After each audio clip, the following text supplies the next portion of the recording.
In our relationship with God, with the divine, there's two basic components. There's the way God fills the world, that everything has its unique quality. The way the soul fills the body and fills the particular organ that the eye can see and the ear can hear. In order for God to fill this world with his being, he has to contract upon himself. And the contraction is a very severe or great, awesome contraction on his infinite being in order that it can be, excuse me, a finite creation. Spring allergies. In order that his light and vitality should illuminate in lower creatures to animate them something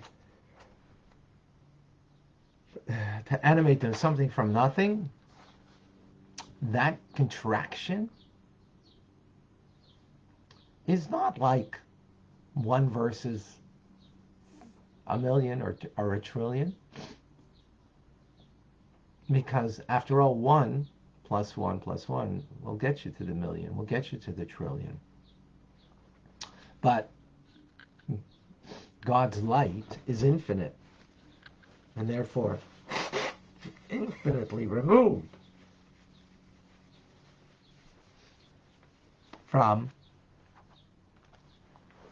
creation, because it transcends it entirely. Yet, what does it mean it transcends it? The infinite. So we have the finite, the way God fills the world, and therefore you could look at a leaf, you look at the human body, and you can sense a light of God. The light of God that you sense, though, is such a contraction on the divine wisdom and divine light of God that is nothing in compared to him, to that which transcends of him, that's beyond. Now, what do we mean, that light of God that is infinite, that's beyond? What does that mean? Does it mean it's not here? Because when you say beyond, the suggestion is it's not here. Like, it's a different place. So we can't say that. When we say that God transcends his infinite light, what it means, it's not clothed in this world as his contracted light is clothed in this world and takes on a very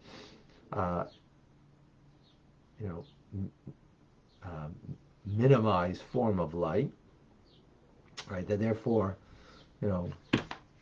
makes this shofar, the ram's horn, shaped, looking as it does, or anything for that matter.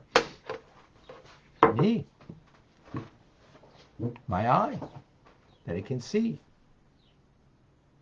Miracle of sight, but yet that power of the light of God that gives the capability for that is infinitely removed from his infinite light.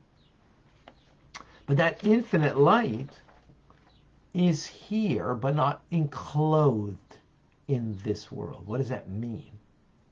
It means it's having an effect, but not a visible one, not one that's revealed. We don't sense it. The infinite, encompassing light of God. Right?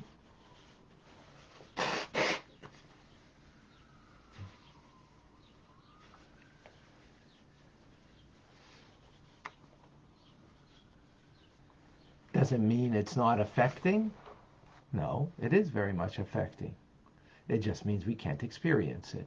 It's beyond us, that influence.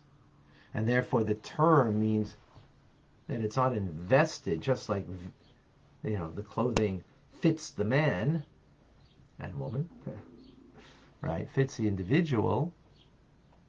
That is a contracted light, just as this material has been, measured, contracted to fit appropriately. But the infinite light of God is here just the same. Well, not just the same. It doesn't mean it's removed and not in the world. It's in the world, but not sensed, not not clothed within, and therefore limited to, and limited to affecting in a limited fashion. It's not in a revealed way. It remains makif, encircling, sovev, encompassing. The influence is not revealed, but the influence is there. Perhaps, and this is my idea, we can understand from a metaphor of the conscious awareness of what we have versus the subconscious awareness that's beyond what we are aware. Is the subconscious influencing us? Absolutely it is. Absolutely it is influencing us, but not in a way that we're aware. As a matter of fact, when we see something, I recall hearing this idea in the past, what we see 7 parts of something in our conscious awareness and our subconscious awareness, we're also seeing whatever we're seeing. There, we're seeing 1,000,000 parts versus the 7 parts of the conscious awareness. So in the subconscious, beyond our awareness, 1,000,000 parts, and in our conscious awareness, 7 parts. I remember once reading this concept. Is in the subconscious, it's there, yes, not in a revealed way, but in a manner that is affecting us. So God is found in our world, in our lives, in that which he contracts in such a manner that you look at a leaf, you can have a sense of the presence of God's wisdom there, the presence of God revealing himself in this leaf. All the more so in a human body, all the more so in a child just born. That is the revealed presence. At the same time, the essence of the Ein Sof, the Soiviv, that which is all-encompassing, is also found here in a non-revealed manner, but affecting us in our lives.